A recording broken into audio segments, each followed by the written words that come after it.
Hello friends, आज का हमारा टॉपिक है interview question answer of transformer. Means के इंटरव्यू में जो ट्रांसफॉर्मर रिलेटेड जो क्वेश्चन होता है वो किस टाइप का क्वेश्चन होता है और उसका आंसर क्या होता है, उसके ऊपर हम आज बात करने वाले हैं। जो इंटरव्यू में ट्रांसफॉर्मर रिलेटेड टॉप 5 क्वेश्चन है उसके ऊपर हम बात करेंगे। वो कौन कौन सा क्वेश्चन हो सकता है कि फर्स्ट है कि ट्रांसफॉर्मर क्या है, टाइप्स ऑफ ट्रांसफॉर्मर, ट्रांसफॉर्मर में कौन कौन सा पार्ट्स का यूज़ होता है और उसका फंक्शन क्या होता है, ट्रांसफॉर्मर रेशियो क्या है एंड ट्रांसफॉर्मर का रेटिंग केवीए में क्यों रहता है। इन 5 क्वेश्चन के बारे में हम आज डिटेल में बात करने वाले हैं। इस वीडियो से आपको कोई हेल्पफुल जानकारी मिले तो प्लीज़ चैनल को सब्सक्राइब कर देना एंड वीडियो को लाइक एंड शेयर कर देना। चलिए फ्रेंड, हम शुरू करते हैं। फर्स्ट क्वेश्चन क्या है कि व्हाट इज ट्रांसफॉर्मर, मीन्स के ट्रांसफॉर्मर क्या है। तो उसका आंसर क्या हो सकता है कि ट्रांसफॉर्मर इज एक स्टैटिक इलेक्ट्रिक डिवाइस है जो इलेक्ट्रिक पावर है, मीन्स के इलेक्ट्रिक ऐसी पावर है उसको one circuit to another circuit transfer करता है सेम फ्रीक्वेंसी। तो उसमें 3 वर्ड आया, क्या आया, एक तो स्टैटिक आया, एक आया एसी पावर और थर्ड है हमारा सेम फ्रीक्वेंसी। तो उसका क्या फंक्शन है, जो स्टैटिक है मीन्स के हमारा ट्रांसफॉर्मर एक स्टैटिक डिवाइस है, उसमें कोई रोटेटिंग पार्ट नहीं रहता है। मीन्स के जो हमारी इलेक्ट्रिक मोटर है उसमें जो रोटर रहता है, जो रोटेटिंग पार्ट है, तो ट्रांसफॉर्मर में ऐसा कोई पार्ट नहीं है जो रोटेटिंग होता है, तो इसलिए हमारा ट्रांसफॉर्मर है जो स्टैटिक डिवाइस है। सेकंड है जो एसी पावर, जो ट्रांसफॉर्मर है जो ओनली एसी पावर पे वर्क करता है, डीसी पावर पे वर्क नहीं करता है। वो क्यों नहीं करता है उसके बारे में भी हम बात कर लेंगे। ट्रांसफॉर्मर जो वर्क करता है जो फैराडे लॉ पे वर्क करता है। फैराडे लॉ क्या है, कोई भी कोयल है उसमें हम पावर इनपुट में देंगे, उसकी करंट की डायरेक्शन है वो चेंज होनी चाहिए। जो हमारा एसी पावर है उसका जो वेव फॉर्म है जो साइन वेव है, तो हाफ साइकिल है जो पॉजिटिव रहती है, हाफ साइकिल नेगेटिव रहती है। जहाँ पे डीसी पावर है जो कांस्टेंट रहता है, इसलिए हमारा जो ट्रांसफॉर्मर है जो ओनली एसी पावर पे वर्क करता है, डीसी पावर पे वर्क नहीं करता है। थर्ड वर्ड है जो हमारा सेम फ्रीक्वेंसी है। ट्रांसफॉर्मर में जो हमारा पावर ट्रांसफ़र होता है जो सेम फ्रीक्वेंसी होता है उसमें फ्रीक्वेंसी चेंज नहीं होती है, only voltage and current change होता है जो step up and step down होता है, फ्रीक्वेंसी सेम रहती है। सेकंड क्वेश्चन क्या है कि टाइप्स ऑफ ट्रांसफॉर्मर, मीन्स के ट्रांसफॉर्मर में कौन कौन सा टाइप्स रहता है। उसमें ज़्यादातर step up and step down transformer रहता है, लेकिन उसका answer step up and step down transformer नहीं है। ट्रांसफॉर्मर है उसका बेस्ड ऑन फंक्शन टाइप्स रहता है। मीन्स के मान लो कि आपको बेस्ड ऑन वोल्टेज लेवल है तो उसमें 2 टाइप का ट्रांसफॉर्मर रहता है, एक स्टेप अप ट्रांसफॉर्मर रहता है, एक सेकंड स्टेप डाउन ट्रांसफॉर्मर रहता है। जो स्टेप अप ट्रांसफॉर्मर है उसमें नंबर ऑफ सेकेंडरी टर्न्स है वो ज़्यादा रहता है कि नंबर ऑफ प्राइमरी टर्न्स है। हमारा वोल्टेज लेवल है उसको स्टेप अप करता है। जहाँ पे स्टेप डाउन ट्रांसफॉर्मर है उसमें जो नंबर ऑफ सेकेंडरी टर्न्स है वो कम रहता है, नंबर ऑफ प्राइमरी टर्न्स है, इसलिए उसमें वोल्टेज लेवल को स्टेप डाउन किया जाता है जो बेस्ड ऑन वोल्टेज लेवल है। सेकंड है बेस्ड ऑन सप्लाई, मीन्स कि हमारा ट्रांसफॉर्मर का टाइप्स है जो बेस्ड ऑन सप्लाई कौन कौन सा रहता है। जो फर्स्ट है सिंगल फेज एंड 3 फेज, जो हमारा पावर रहता है single phase supply and 3 phase supply, उसमें जो बेस्ड ऑन सप्लाई जो 2 टाइप का रहता है। उसमें जो सिंगल फेज में सिंगल वाइंडिंग रहती है, जहाँ पे 3 फेज में 3 वाइंडिंग का यूज़ होता है। थर्ड है बेस्ड ऑन वाइंडिंग, जो हमारा ट्रांसफॉर्मर है उसका बेस्ड ऑन वाइंडिंग कितना टाइप्स रहता है, उसमें 4 टाइप्स रहता है। तो फर्स्ट है जो ऑटो ट्रांसफॉर्मर, उसमें सिंगल वाइंडिंग रहती है। सेकंड है 2 winding transformer, 3 winding transformer and जो फोर्थ है जो 6 वाइंडिंग ट्रांसफॉर्मर है जो बेस्ड ऑन वाइंडिंग है जो 4 टाइप का ट्रांसफॉर्मर रहता है। फोर्थ है बेस्ड ऑन सर्विस, मीन्स कि हमारा ट्रांसफॉर्मर की सर्विस के मुजब कौन कौन सा टाइप्स रहता है। उसमें 2 टाइप्स का रहता है, एक पावर ट्रांसफॉर्मर रहता है, एक डिस्ट्रीब्यूशन ट्रांसफॉर्मर रहता है। पावर ट्रांसफॉर्मर हम किसको बोलेंगे, जो 33 kV से ज़्यादा रेटिंग है जिसको हम पावर ट्रांसफॉर्मर बोलेंगे। उसकी एफिशिएंसी है जो मैक्सिमम रहती है, जो 80 to 90% रहती है जो हमारा पावर ट्रांसफॉर्मर की एफिशिएंसी।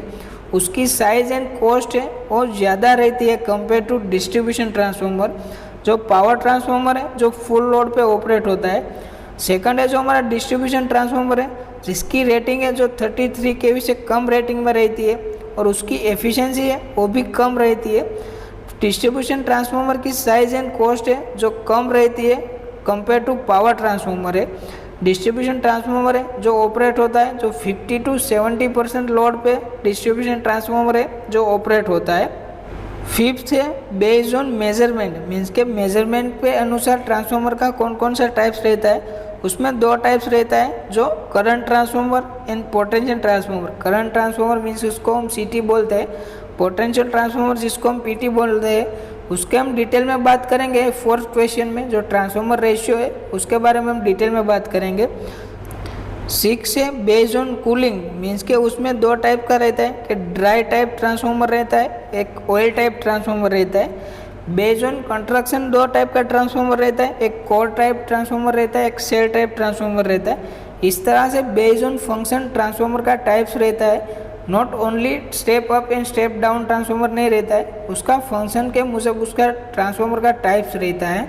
थर्ड क्वेश्चन क्या है कि ट्रांसफॉर्मर में कौन कौन सा पार्ट्स का यूज़ होता है और उसका फंक्शन क्या रहता है। ट्रांसफॉर्मर का पार्ट्स कौन कौन सा है वो आप सभी पार्ट्स बोल सकते हैं। उसका रिपीट क्वेश्चन रहता है, मीन्स कि कोई भी एक पार्ट्स का नाम बोल के आपको बोलेंगे कि उसका फंक्शन क्या है, हमको एक्सप्लेन कीजिए। जहाँ पे ट्रांसफॉर्मर का पार्ट्स कौन कौन सा रहता है उसके बारे में हम बात कर लेते हैं। ट्रांसफॉर्मर में कोर का यूज़ होता है, कोर के ऊपर हम वाइंडिंग करते हैं। कोर के ऊपर जो हमने वाइंडिंग की है उसको हम ट्रांसफॉर्मर टैंक में रखते हैं। ट्रांसफॉर्मर टैंक है उसमें ऑयल रहता है। ऑयल का क्या फंक्शन है, जो कूलिंग के लिए यूज़ होता है, मीन्स के जो हमारी कोर के वाइंडिंग है जो हीट हो उसको कूलिंग करने के लिए हम ट्रांसफॉर्मर ऑयल का यूज़ करते हैं। सेकंड है जो कंजर्वेशन टैंक है। कंजर्वेशन टैंक है जो हमारे ट्रांसफॉर्मर टैंक के ऊपर की साइड कनेक्ट रहती है। कंजर्वेशन टैंक है उसको हम आधा मीन्स के हाफ उसमें ऑयल भरा जाता है। उसमें क्यों हाफ ऑयल रहता है उसके बारे में भी हम बात कर लेते हैं। जैसे हमारी कोर है या वाइंडिंग है जो हीट होगी तो हमारा ट्रांसफॉर्मर में जो ऑयल है उसका लेवल इंक्रीज होगा। मीन्स के हम जैसे दूध को गर्म करते हैं तो दूध का लेवल जो इंक्रीज होता है, इसी तरह से हमारा ट्रांसफॉर्मर ऑयल है उसका लेवल इंक्रीज होता है। जो ऑयल का लेवल इंक्रीज हुआ है जो कंजर्वेशन टैंक में चला जाता है। जैसे ही हमारा ट्रांसफॉर्मर है जो कूलिंग होता है तब फिर से हमारा जो कंजर्वेशन टैंक में ऑयल है, ट्रांसफॉर्मर टैंक है उसमें फिर से ऑयल है जो रिवर्स आ जाता है। इसलिए हमारा जो कंजर्वेशन टैंक है उसमें हम ऑयल का लेवल है जो हाफ मीन्स के आधा रखते हैं। ट्रांसफॉर्मर में ब्रीदर का यूज़ होता है। तो ब्रीदर का क्या फंक्शन है, जैसे हम ऑक्सीजन है वो हम इनसाइड लेते हैं और जो कार्बन डाइऑक्साइड है उसको हम बाहर फेंकते हैं। उसी तरह से जो ट्रांसफॉर्मर में ब्रीदर है जो कूलिंग एयर है उसको अंदर की तरफ रखते हैं, जो हीटिंग एयर है उसको बाहर फेंकने का काम करता है जो ब्रीदर है। उसमें सिलिका जेल का यूज़ होता है। तो उसका क्या फंक्शन है, हम सिलिका जेल का यूज़ नहीं करेंगे तो क्या होगा, जो बाहर की एयर है उसमें मॉइस्चर रहता है। अगर जो मॉइस्चर है जो कंजर्वेशन टैंक में जाएगा उसमें ऑयल रहता है, उसमें ऑयल है वो ख़राब होने का चांसेस ज़्यादा रहता है अगर मॉइस्चर है वो कंजर्वेशन टैंक में गया तो। इसलिए जो सिलिका जेल का यूज़ करते हैं, जो सिलिका जेल है जो मॉइस्चर को ऑब्जर्व करती है। और जो बाहर की एयर है उसमें डस्ट भी रहती है, तो डस्ट को ऑब्जर्व करने के लिए हम ऑयल का भी यूज़ करते हैं। जो यहाँ पे आपको दिख रहा है जो सिलिका जेल के नीचे ऑयल लेवल है वो जो डस्ट रहती है बाहर की एयर में वो ऑब्जर्व करता है, इसलिए जो ब्रीथर का यूज़ होता है। नेक्स्ट है ट्रांसफॉर्मर में बुकोज रिले एंड एक्सप्लोजन वाल का यूज़ होता है। जो बुकोज रिले एंड एक्सप्लोजन वाल है दोनों सेफ्टी के लिए यूज़ होता है। ग्लूकोज रिले का फंक्शन क्या है, कोई स्मॉल फॉल्ट होगा तब ग्लूकोज रिले जो अलार्म जनरेट करती है, कोई मेजर फॉल्ट होगा तब ग्लूकोज रिले जो ट्रिप होती है। इसी तरह से जो एक्सप्लोजन वाल है वो सेफ्टी के लिए यूज़ होता है, जो ट्रांसफॉर्मर की सेफ्टी के लिए यूज़ होता है। मीन्स के जो ट्रांसफॉर्मर का मटेरियल है उससे जो एक्सप्लोजन वाल का मटेरियल है उसकी थिकनेस कम रहती है। मीन्स के कोई ऑयल हीटिंग हुआ और हमारी ग्लूकोज रिले ट्रिप नहीं हुई तब एक्सप्लोजन वाल है जो ब्लास्ट होगा। ट्रांसफॉर्मर ब्लास्ट होने से पहले हमारा एक्सप्लोजन वाला जो ब्लास्ट हो जाएगा और ट्रांसफॉर्मर है वो सेफ रहेगा। इसलिए ट्रांसफॉर्मर का सेफ्टी के लिए हम एक्सप्लोजन वाल का यूज़ करते हैं। फोर्थ क्वेश्चन क्या है, ट्रांसफॉर्मर रेशियो क्या है। जो हमने टाइप्स ऑफ ट्रांसफॉर्मर में देखा था कि ट्रांसफॉर्मर का बेस्ड ऑन मेजरमेंट 2 टाइप का ट्रांसफॉर्मर है, एक सीटी जिसको हम करंट ट्रांसफॉर्मर बोलते हैं, एक है पीटी जिसको हम पोटेंशियल ट्रांसफॉर्मर बोलते हैं। तो उसका फंक्शन क्या है, उसका यूज़ हम कहाँ पे करेंगे उसके बारे में हम देख लेते हैं। सीटी का यूज़ कहाँ पे करेंगे, जिसको हम करंट ट्रांसफॉर्मर बोलते हैं। जो हाई वैल्यू करंट पास हो रहा है जिसको मेजर करने के लिए हम सीटी का यूज़ करते हैं। जो वन टाइप एक स्टेप अप ट्रांसफॉर्मर है, मीन्स के स्टेप अप ट्रांसफॉर्मर होगा तो क्या होगा, वोल्टेज है उसका लेवल को इंक्रीज करेगा, वोल्टेज इंक्रीज होगा तो करंट डिक्रीज होगा।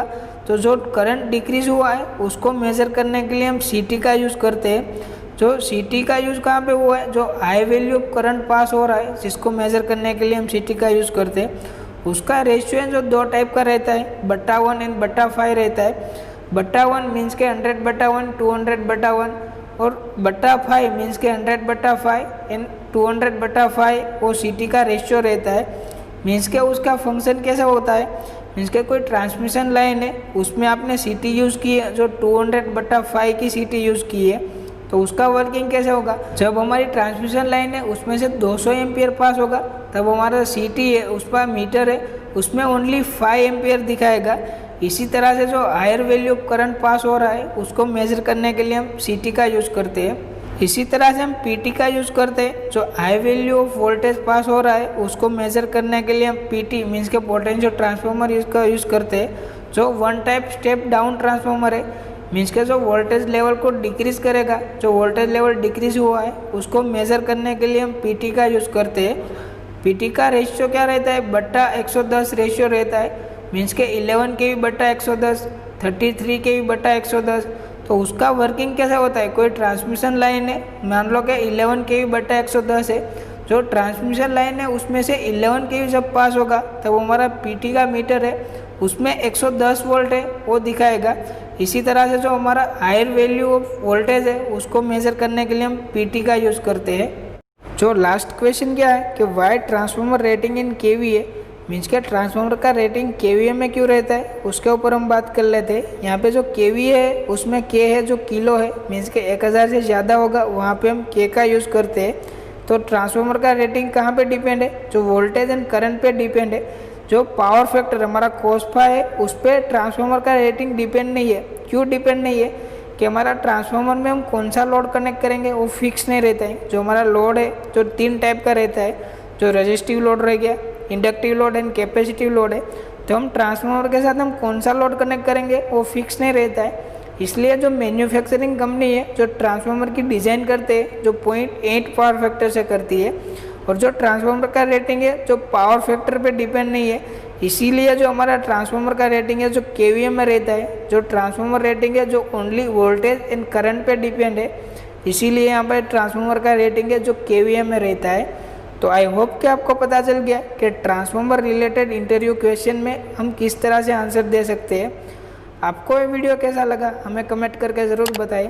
आपकी कमेंट एंड लाइक हमको सपोर्ट करती है आगे अच्छे टॉपिक पे वीडियो बनाने के लिए। अगर आप हमारे चैनल पर नए हो तो हमारी चैनल ज़रूर सब्सक्राइब कीजिए, क्योंकि मैं इलेक्ट्रिक रिलेटेड ऐसे वीडियो अपलोड करता रहता हूँ तो आपको नोटिफिकेशन मिले। Thank you.